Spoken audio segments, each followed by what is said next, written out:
د چمن دروازه اوس دا رقم شوله ښې دلته زموږ په وطن کې یو سړی و په دغه باندې پوهېدی پخوا خو نو دا کاروبارونه نه وو دوکانونه و دا نه و بس دغه میږې و بزې ولې نو چې د سپرلي وخت اوس باره دی په دغه پوهېدی چې مثال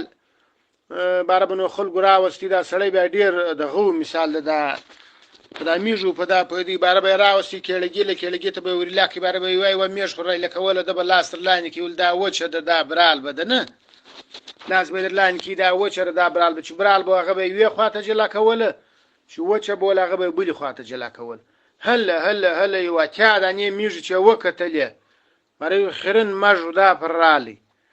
دا چې پر رالی ښې باره دا نور دی ټرای کوي چې ته دی څنګه دی باره دا مږ دی پر راتېر کړي داسې د مږ لاس لاندې کړي ول دا هم برال به ده شین کړی و نه دی د میږ بوی خو هم سړی شین کړي شین نو باره د لاس لاندې کړي دا هم برال به ده په برال به ګټ کړي باره په برال ها داسې لاس لاندې کړي دا برال به ده باره هغه کور والا ورته وځي مه دا په مږ دې ته دا برال به ده دی خو باره خړس په خپل کار باره یې ویل که خدای ورکوي ولې چې د هغه مږه ته یې ورکړي باره یې په میږ ګډ کړي نو دی هم د چمن دروازه دا رقم شوله ښه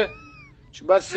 الله پاک یې راخلاصوي دا د مخلوق تر وس ووتله تا نه یې اووه میاشتې کېږي خلک ناست لکه پیرانان سهار سره پړی پړی ماښام بیا ولاړ شي کور ته نو ریاست سوچ کوي نو